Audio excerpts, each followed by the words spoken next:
Yeah, hi everyone. I hope I'm audible. Can somebody respond, please? Yes, sir. Audible. Okay. All right. Uh, Guys, we will start. I suppose Veena is here, right? Veena?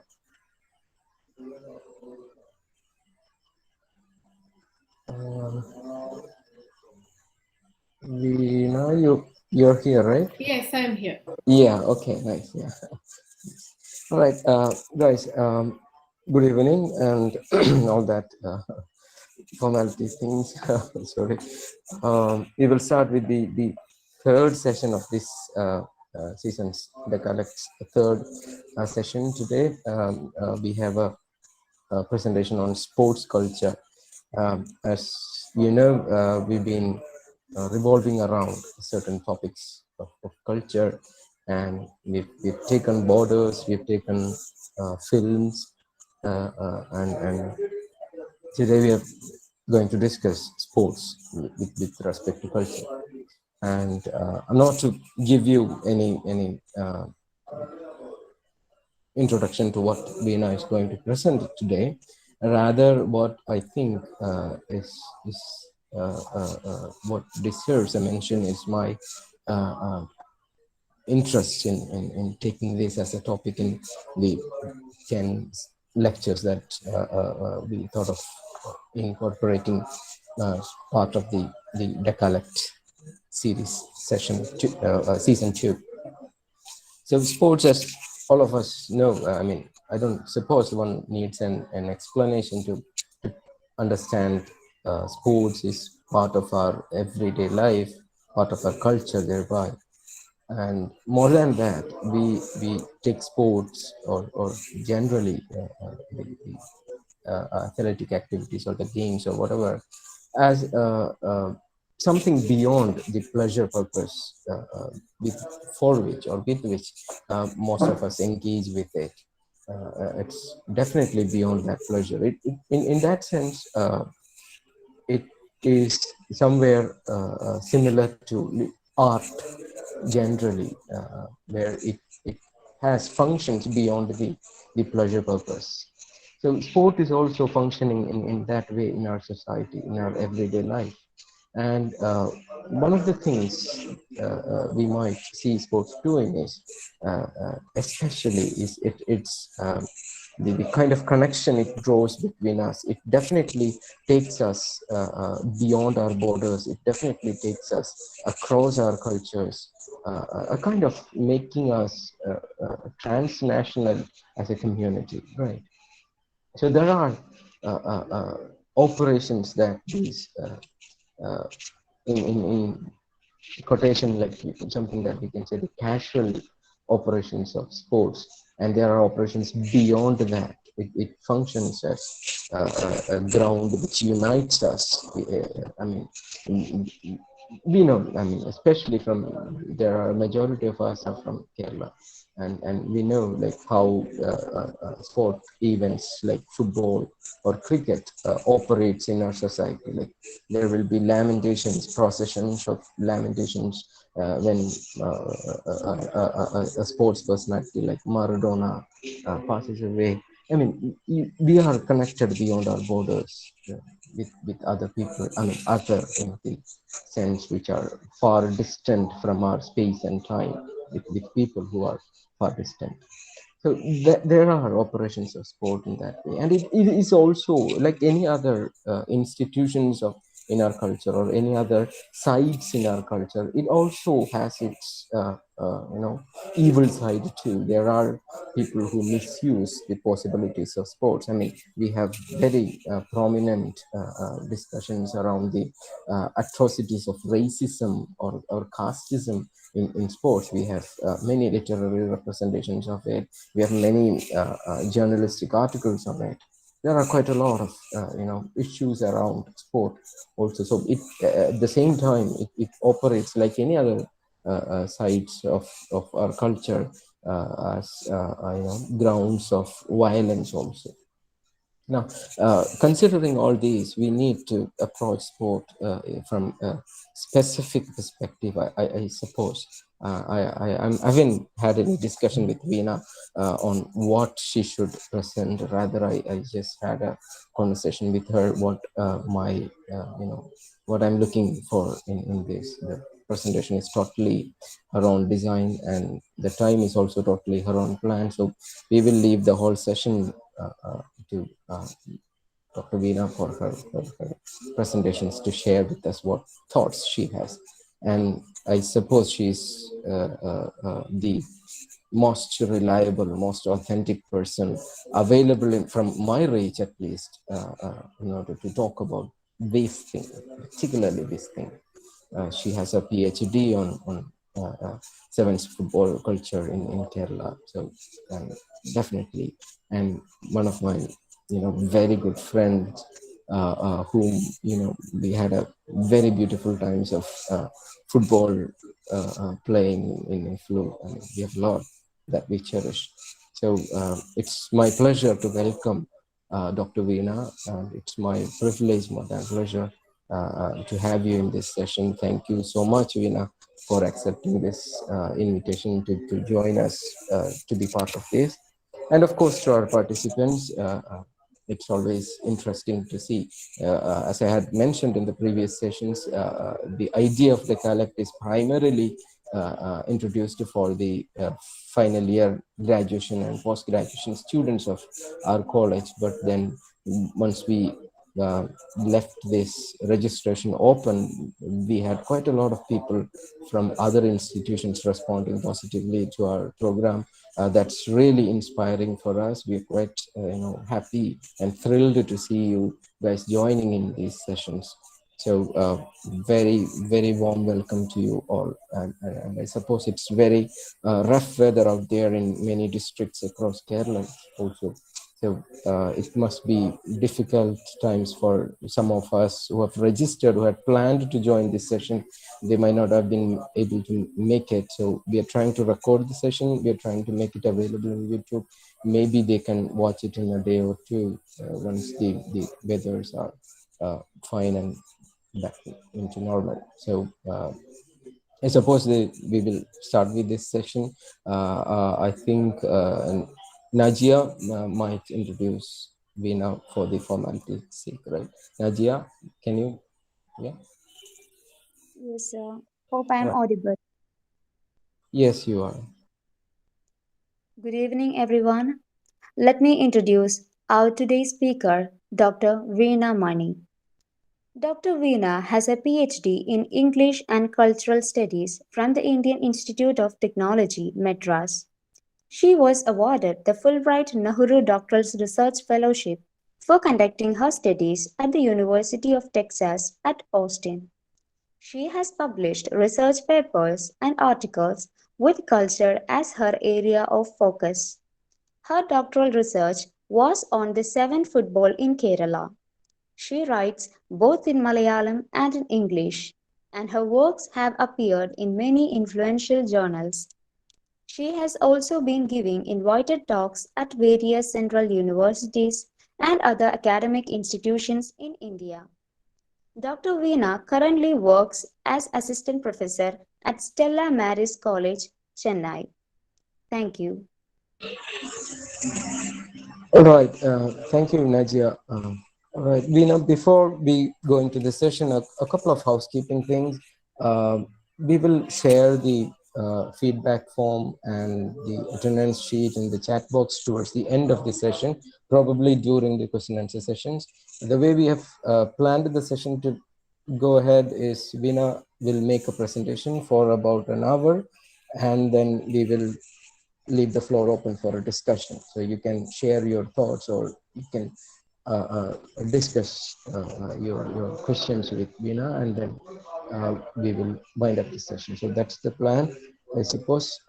Dr. Veena, the floor is yours. I hope I am audible and visible. Yes, you are. Good evening, and thank you, Dr. Nafil, and thank you, Najia, for that wonderful introduction. It's indeed a privilege to be invited by a prominent institute in a region which has informed, which has produced my research in many ways. So it's indeed a privilege, and I'm extremely excited to share my research with people who actually need no introduction to the subject. Usually in Indian academics, cultural studies of sport is still a location which needs certain defense. Wherever I begin my presentation, I kind of defend sports studies as a valid site for inquiry, and it is indeed such a relief that none of you need that explanation. I don't need to defend my discipline or my subject in this platform. So it is extremely exciting. Let me share my presentation. So my presentation is planned to be around 40-45 minutes max, and we'll leave the more time for the question and answer session.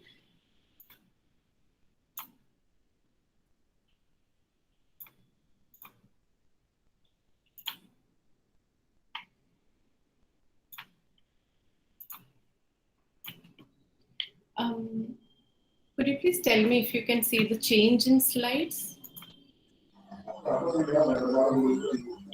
Yeah, it changes, yes. Oh, okay. Because sometimes when you share just the slides, it won't happen. Okay. I hope the title slide is visible. And the next slide is also visible. Yes? Yeah, the title slide is on the screen now. Can you see the second slide now? You mean the list on the left side, right? Yes, interdisciplinary studies. Yeah. Oh, okay. Yeah. Right. So this is the title slide. Yes. Okay. So so my structure of my presentation will be like this. I'll speak a little bit about culture studies and then about sports studies, and briefly about my methodology, which is ethnographic method, and then to one of the major research concerns I would like to discuss mostly through this talk, which is sevens football as work, as a form of work. And what are the implications of looking at sport also as a mode of work without taking away the pleasure aspect of it? As most of you would know, the series is about cultural studies, so I'm not going deeply into it, but there are certain things that I would like to set it up. Cultural studies is an interdisciplinary study which brings aspects from sociology, anthropology, economics, political science. So it borrows a great deal from all these, plus literature. It began from English language education, and when teachers started noticing how the students are not a homogeneous group. So it brings together various disciplines, and that is both the strength and the weakness of this discipline. That is why still this cultural studies need certain kinds of defense, saying that we are a serious field of study. In India, you will still feel many scholars having to do that, even though we don't like to do it. As the name suggests, the investment is primarily on culture, the production of the culture, evolution of the culture, and changes that occur within culture. But the most important point is not in the slide, which is its question of power. We study culture not just the sake of it, but to unpack the power relations within the society. So this is very, very important to state at first. I'm sure all the other previous speakers also spoke about it. It is very important to keep our eyes on the prize, which is to unpack the power, because right now in Kerala, cultural studies is becoming institutionalized. There are many fellowships for cultural studies. There are certain centers which is exclusively devoted for cultural studies.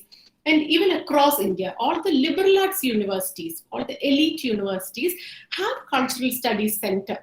And what are they used for? We really need to watch their activities with careful eyes. Are they unpacking power, or are they producing more power inequalities and hierarchies within power relations? Yes. So the important question is to look at the questions of hegemony. Who wields power over the culture? Right. So we have moved beyond the economy culture debate. We have understood that economy is as important as the culture, and culture is important to understand many kinds of economy. So through in my presentation, I hope to show this relationship between economy and culture, because in the Indian context, it's very important to look at the connection between the two. So this slide speaks about sports and society. So we look at sports. Veena, sorry, Yeah. it didn't change Oh, the yes, slide. this Yeah. happens. Yes, 1 second. Let me try to.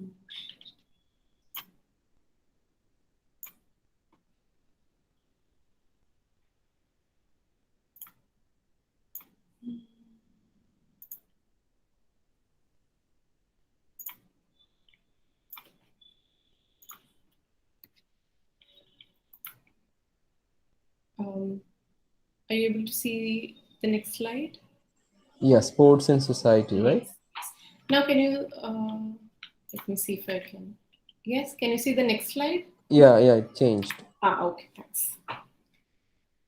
So we look at sports. Cultural studies of sports does not look at how to improve our sports performance. That is not what we try to answer. Nor we try to understand which game is good to bring more money in. Maybe indirectly, but not that is not the primary investment. We look at sports to understand society. Sports gives us a very unique lens to look at society and learn how our society works.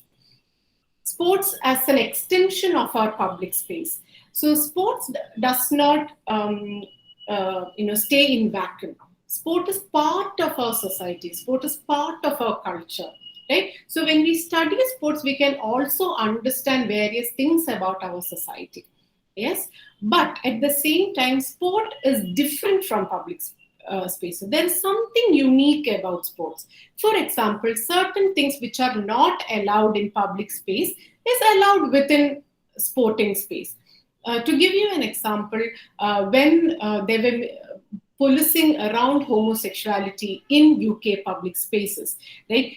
Two men touching each other or hugging each other were intensely policed, even though that was not criminalized, it was intensely policed. Men hugged and kissed in football stadiums. They would play, they would hug, there were a lot of physical intimacy within the ground. And that was allowed, that was not frowned upon. Right? So certain things were allowed in the sporting arena, certain things were not allowed outside. So while we say that sport is an extension of public space, it also has a certain kind of uniqueness. So it allows us certain glimpses which are not otherwise seen in when you study other public practices. Sports fan is an excellent entry to study sports and society. So I began my study on sevens football in Kozhikode and Malappuram because I was fascinated by sports fans more than sports players, because I had not watched a sevens football stadium. As you know, it's almost exclusively a male space, right? But what fascinated me was the number of banners and posters, especially during World Cup, right? And all the banters, right? Argentina fluxboard banners making fun of Brazil, right? I always remember the TV connection. Since the color TV, you have not done this. The technology as a marker to mock somebody, and that has changed. Argentina has, made the comeback now. So those fluxes, banners, the visuality fascinated me, and I wanted to study what are these men so fascinated about.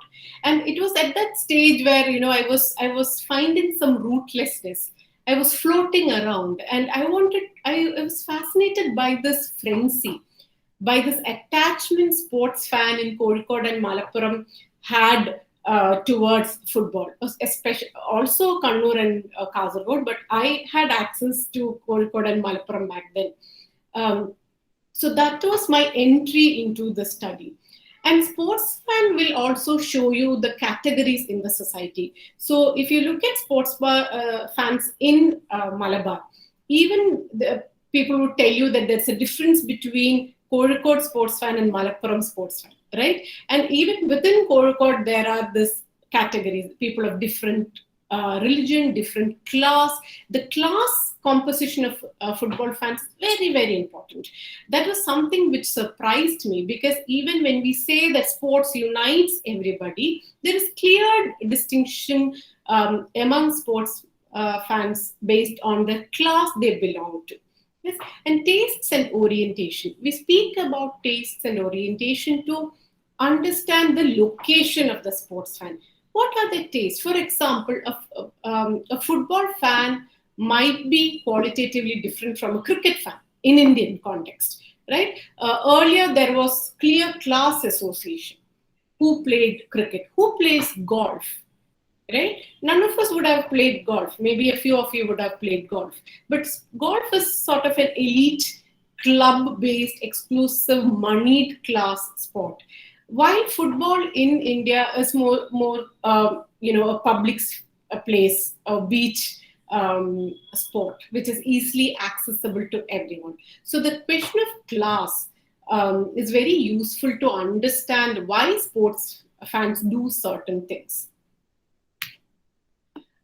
My study was mostly based on ethnographic method. I used a lot of oral literature and other interpretation of literary studies in my research, but mostly it was ethnographic method. So ethnographic method is a qualitative study where you meet with people who practice, in my case, football. So football players, football fans, family members of these football players. You meet with them, you stay with them, you engage with everyday activities, you take numerous pages of notes, and you learn, you ask stupid questions, and people generously and kindly explain things to you, and you become at least somewhat the subjects you are studying. That's a huge claim, but it is different from a sociological study. In sociology, mostly you just go there, take interview, come back. But in ethnography, you are expected to be in that place. Even then, the researcher is very much different from the interlocutors. Interlocutors are the people who share their knowledge with you. And it's a long-term process. My field study was, in total covered 2 years. What people say they do, what they say they should do, and what they actually do rarely, if ever, coincide. So ethnographic method is very useful to understand what actually happens in a place. I'll give you an example from my fieldwork. So when I went there, when I met a group of 7 football players in Kozhikode, I asked them, why do you play so many matches? And they said, it's in our blood. It is, it's our avesham. We play this, we cannot not play this. So there is this script which they are very used to, because these football players, football fans have been interviewed various times by the journalists, especially during World Cup time. So they have a very scripted answer to give. They'll tell you all these things, and all that things are very beautiful. And we can use that to kind of exotically present Kozhikode to certain international journals, but that was not the point, right? So then you ask more questions, then you see why they do what they do, and I'll get into it in the last part. But what people say might not be the right reason. It's not that they want to deceive you, but they would like to give you a narrative which is convenient for both of us, right? Once people trust you, they will open up. right? And you also open up a lot. It's a give and take. You are not there to extract information, right? So you also share things. You are also expected to open up so that there's some kind of interaction, interbeingness happening. So this slide helps me to frame football, sevens football as a form of regional work. What do I mean by this? So to get back to that question, when I asked sevens players in Kozhikode, they kept saying that they just played for pleasure. Then when I went with them to all these tournaments, I saw how difficult it was. They traveled in general compartments, 2 to 3 hours of journey, and then playing. Sometimes they traveled to another football site and they played again, right? And it was scorching summer, and they were playing 2 matches on a day. And even then, when I kept asking them, but is there any other reason that you are playing this? And they would give the same answer. It was the women who gave me a different answer. So when I spoke to women in their families who supported these men through domestic work, care work, and all other kinds of labor, they told us we need the money. The family need the money. So that is why it is important for some of them. As I said, not all football players are same. They all have different kinds of attachment with football. Some people play solely for pleasure. Some people play for certain kinds of identities. I'm talking about a significant portion of men who play this as an important source of income. So football as a source of work, it's a masculine work, it's a public work, it's very visible, it's out there, right? And it's an exclusive masculine work. There are no women sevens football teams yet, but there are girls playing football in Kozhikode, especially in Narakkav Girls' School. There are certain schools which are promoting football right now. Another important aspect of sevens football as work is that it is non-formal. It is not yet formalized.